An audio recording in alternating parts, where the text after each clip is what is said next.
이 스피라라는 모델은 어떤 모델일까요? 자, 여기에는 6단 수동 변속기가 또 들어가요. 이 2.7 델타 엔진에 6단 수동 변속기, 요게 거의 한 세트거든요. 자, 구성돼서 이렇게 3단 놓고 5rpm으로 쭉 밟으면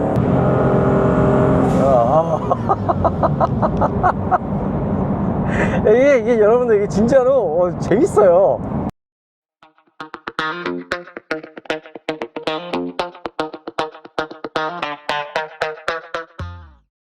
여러분 안녕하세요, 오빠TV 한성훈입니다. 오늘 진짜 엄청 매력적인 차를 가지고 왔어요. 어울림모터스의 스피라. 우리가 스피라 이전에 한번 빨간색으로 촬영을 한 적이 있긴 있거든요. 근데 오늘은 직접 희생도 해보고 이 어울림모터스의 스피라에 대한 이야기도 좀 해볼까 합니다. 근데 이 스피라라는 모델은 우리나라에는 되게 의미가 있는 그런 모델이라고 보시면 돼요. 막 양산 최초 수제작 슈퍼카, 그리고 처음 나왔을 때 이 스피라의 그 임팩트가 어마무시했습니다. 우리나라에서도 이런 차가 나오는구나, 많은 분들이 관심이 많았고요. 해외에 있는 차들과 비교해도 우리나라에서 뒤떨어지지 않는다라는 자부심도 가지고 있었죠. 이 스피라라는 모델은 어떤 모델일까요? 딱 디자인이 20년이 훌쩍 넘었는데도 지나가는 사람들이 다 쳐다볼 정도로 굉장히 존재감이 큽니다. 이 뒤에 보시면 엔진이 뒤에 있고 후륜 구동 기반의 스포츠카다 라고 보시면 돼요. 단순히 스포츠카가 아니라 슈퍼카에 가까운 성능까지도 나오는 모델이 있어요. 이건 뭔 소리냐면 트림이 되게 많습니다. 스피라 N, 스피라 S, 스피라 터보였나 아마 그랬고, 스피라 EX, 되게 모델이 많았어요. 기본적으로 가장 많이 팔린 거는 스피라 S 모델입니다. 얘는 이제 스피라 S 모델로 기본 2.7 자연흡기의 터보가 올라갑니다. 터보가 올라가면서 380마력 정도가 되고요. 스피라 터보나 스피라 EX 같은 경우에는 트윈 터보가 들어가요. 그래서 터보가 두 개가 들어가기 때문에 거의 한 400마력에서 500마력 정도의 출력을 보여준다라고 보시면 되는 거죠. 이 스피라가 처음에 2000년대 초반부터 개발이 시작이 됐어요. 그때만 해도 이제 프로토 모터스였죠. 어울림 모터스가 아니에요. 프로토 모터스로 시작을 해. 야, 우리나라도 슈퍼카 만들자, 막 꿈을 이뤄보자 라고 해서 만든 게 요 스피라라고 보시면 되는 거예요. 그래서 실제 양산 출고는 제 기억이 맞다면 2011년도에 1호차가 출고가 되고, 그때 출고했던 분이 이제 기사도 나오고 막 이렇게 뉴스 나왔거든요. 그리고 요 차가 국내에 한 20대 정도가 판매가 됐어요. 그 정도 판매가 되면서 도로에서는 진짜 보기 힘든 차다. 저도 살면서 스피라를 본 적이 단 한 번도 없습니다.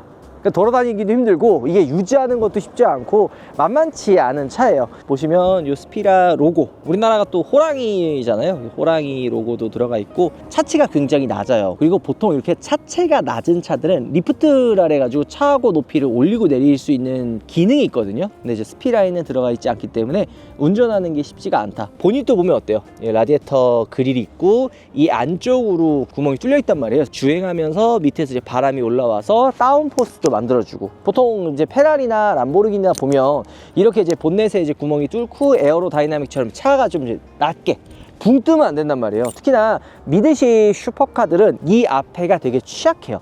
앞에가 가볍기 때문에 차를 밑으로 이제 다운포스를 만들어 주는 게 아니라 얘가 이제 이렇게 해가지고 이 앞에가 뜨면요, 주행하다가 위험합니다. 그렇기 때문에 앞에가 뜨지 않도록 에어로 다이나믹으로 밑으로 내려주는 역할을 하는 것도 있고요. 그리고 이게 아마 모르는 분들도 있는데 페이스리프트 모델이 나왔었어요. 이게 스피라 크레지티였나? 이름이 그랬거든요. 그거는 보기 더 힘들어요. 실제 판매가 한 대인가 세 대인가 거의 판매가 안 돼가지고 페이스리프트 모델은 더 보기 힘들다. 게다가 이거 기억이 나요. 보통 우리나라나 일반 차들 보면 사이드미러 디자인 되게 중요하거든요. 이 스피라도 처음에 이 사이드미러가 제 기억이 맞다면 XG의 사이드미러를 갖고 와서 꼈었단 말이에요. 그래서 가격이 1억 언저리가 되는 우리나라 슈퍼카라고 하는 차가 사이드미러가 이게 XG가 말이 되냐 그래가지고 요걸 바가지로 먹어서 요게 이제 사이드미러 이런 식으로 실제로 어울림모터스가 제작을 해서 사이드미러를 스피라 전용으로 해서 만들어놨죠.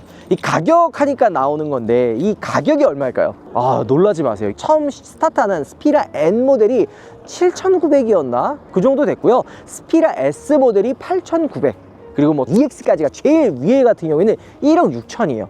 2009년도, 2010년도 당시에 거의 1억 원에 가까운 금액을 주고 살려면 쉽지 않은 금액이거든요. 지금이야 뭐 벤츠 BM 뭐 이런 차들 막 수입차들이 진짜 많았지, 그 당시에는 벤츠 BM도 많이 없었고 뭐 투도 스포츠카도 거의 없는 볼모지 같은 곳이었는데, 스피라가 딱 나오자마자 스피라 N, 스피라 S 모델 같은 경우에는 나름 인기가 굉장히 많았습니다. 실제로 출고된 20대 중에 대다수가 380마력짜리 스피라 S라고 보시면 돼요.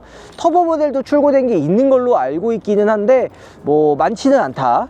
자, 그리고 스피라 키 되게 오랜만에 보죠. 스피라 로고까지도 들어가 있습니다. 문 여는 방식도 독특해요. 여기 보면은 레버가 하나 있는데 이 레버를 이렇게 누르면 문이 열립니다. 이렇게 열리고요. 이 엔진룸도 보시면 이렇게 열려요. 이 페라리랑 SLR도 아마 이런 방식이야. 이게 정비하기 좀 편하게. 그리고 안쪽에 있는 호스나 이런 것 봐도 그냥 허투루 만들었다라는 생각이 안 들어요. 20년 가까이가 넘었는데도 안쪽 호스나 차량 상태가 굉장히 깔끔하다는 것을 알 수가 있습니다. 이 차는 마카주에서 운영하고 있는 차예요. 하나부터 열까지 다시 만들어 가지고 새롭게 이제 완성하려고 하는데, 마카주가 들고 있다라고 하니까 잘 어울리죠. 프로토모터스에 있었던 많은 분들이 KC 모터스로 넘어옵니다. KC 모터스는 노블 클래스랑 마카주의 약간 본진이라고 보시면 돼요. 특장 하이 리무진을 만드는 곳이 노블 클래스고, 약간 좀 개성을 입히는 이런 좀 색깔이 있는 차를 만드는 거는 마카주거든요. 그래서 이렇게 구분되어 있다라고 보시면 돼요. 뒤쪽에도 스피라 엠블럼과 스피라 레터링이 들어가 있습니다. 뒤에 디자인은 어때요? 조금 더 와이드하죠. 빵빵한 휀다. 그리고 이쪽 테일램프의 이 디자인이 약간 코닉세그 닮았다라는 얘기도 되게 많아요. 저는 보자마자 차 괜찮다. 세월의 흔적이 조금 있기는 한데 2010년도 당시만 해도 스피라가 도로에 나오면 존재감 어마무시했죠. 자, 엔진룸을 열었습니다. 여기 보시면 어울림 모터스와 스피라 S라고 레터링이 적혀 있죠. 이 엔진은 2.7 델타 엔진이에요. 아마 차를 좋아하시고 2000년대 차를 타셨던 분들은 이 2.7 델타 엔진을 아마 알 거예요. 이게 뭐에 들어가 있었냐? 현대 투스카니 엘리사에 들어가 있었던 엔진이에요. 어찌 보면은 이런 슈퍼카에 2.7 6기통? V6이긴 하지만 6기통이 들어가 있다? 뭔가 좀 아쉽다라고 생각할 수도 있잖아요. 근데 그 당시에 가장 고성능 엔진이면 2.7 델타 엔진입니다.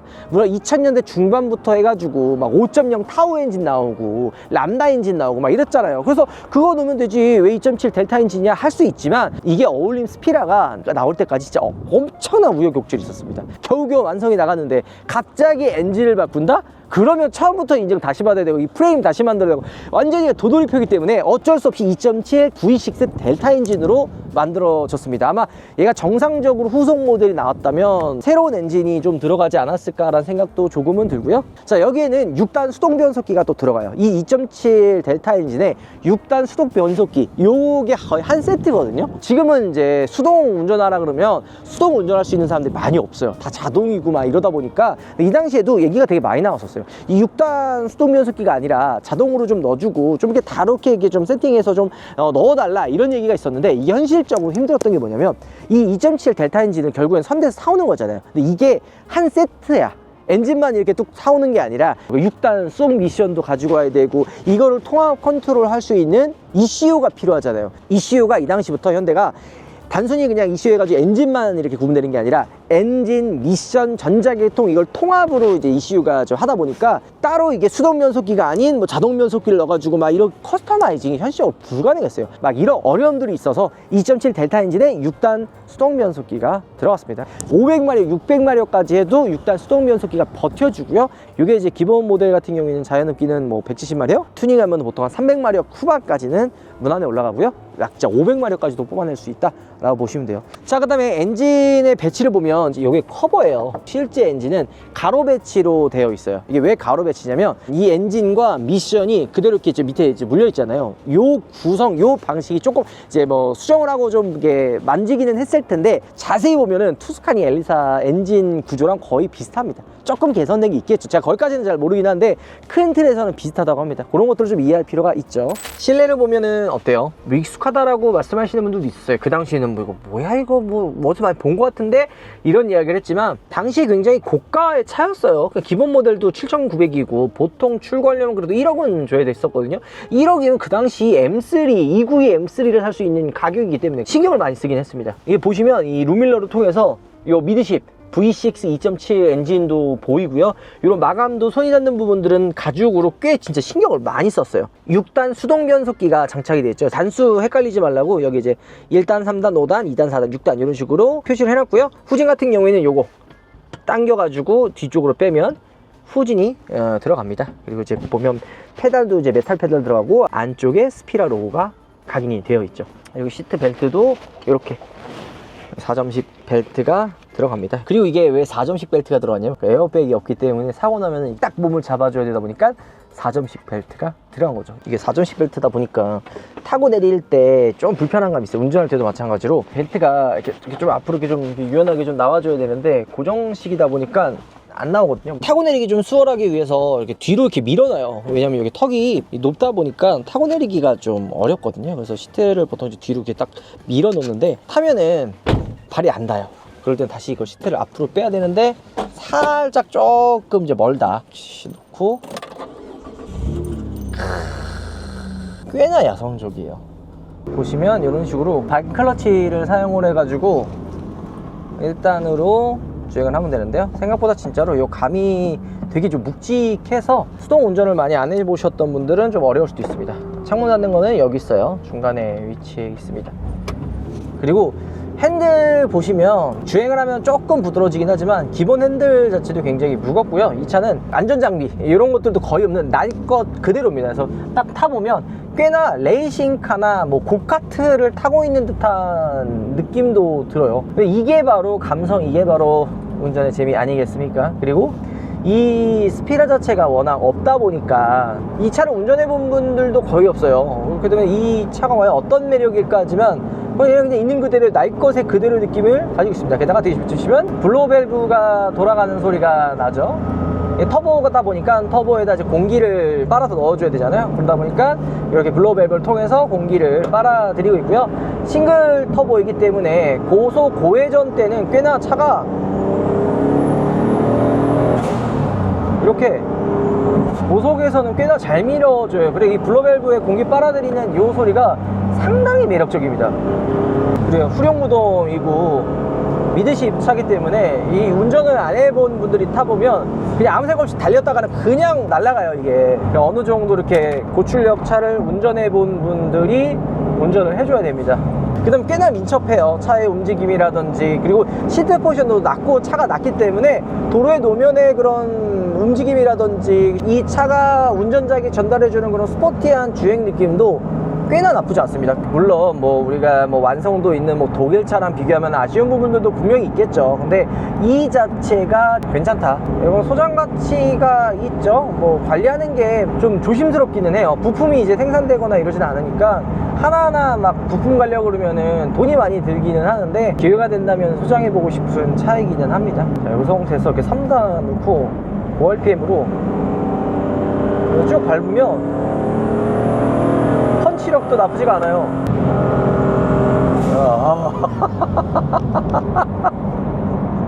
이게 여러분들 이게 진짜로 재밌어요. 이렇게 고RPM까지 사용하면서 딱 병수를 딱 했을 때 그 뒤에서 이제 딱 터져 나오는 이런 사운드와 이런 손맛, 그러니까 보통 손맛이라 그러면 이렇게 변속을 하는 그 느낌도 있지만 진동과 반응들이 이게 핸들로 전달되면서 속도감이 느껴져요. 물론 이런 스포츠카 탈 때는 승차감을 논하는 게 아니긴 하거든요. 이게 뭐 편하려고 타는 차는 아니니까요. 그런데 스피라는 생각보다 승차감도 나쁘지가 않아요.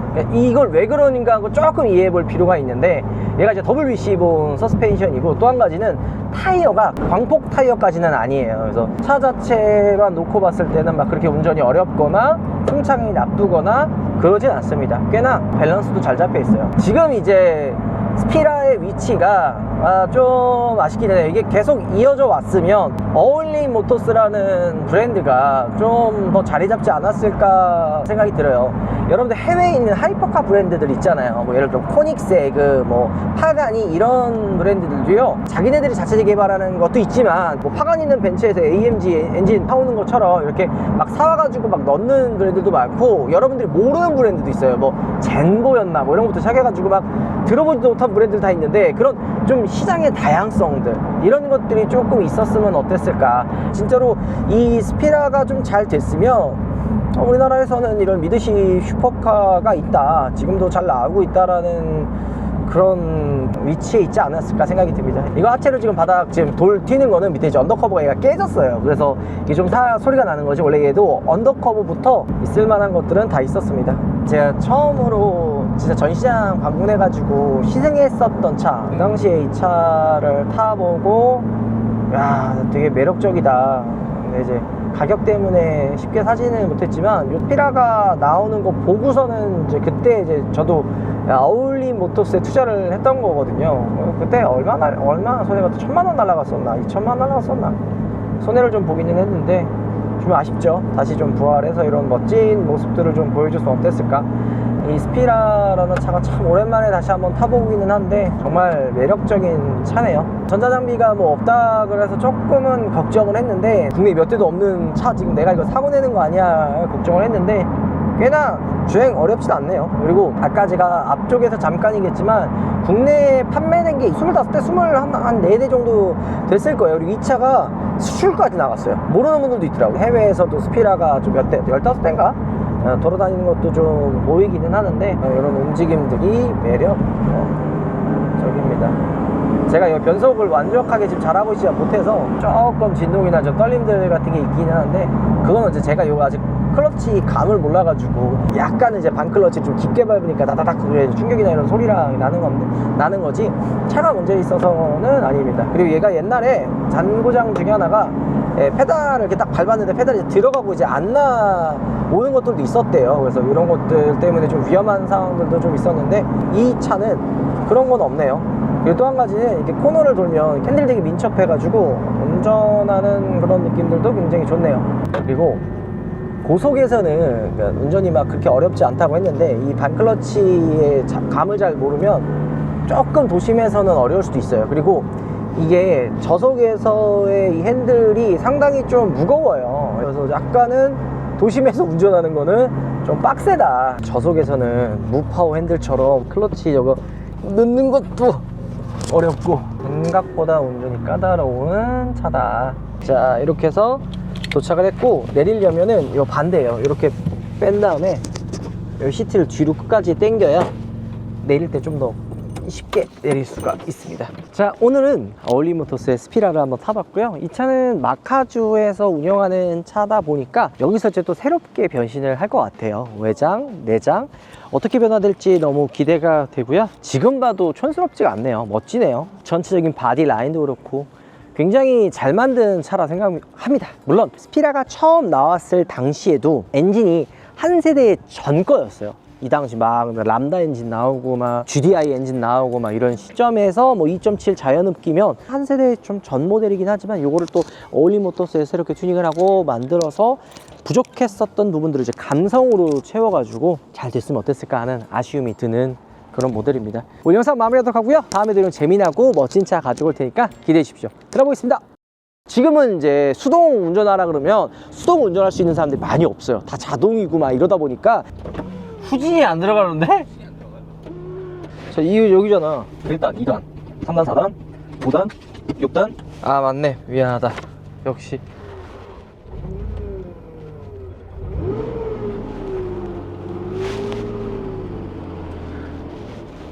차를 사야 되는데 어디서 사야 빨리 받고 합리적으로 살 수 있는지 고민이신 분들, 차맵만의 특별 프로모션이 있기 때문에 차맵으로 연락 주셔가지고 비교해 보시고 차 출고하시길 바라겠습니다.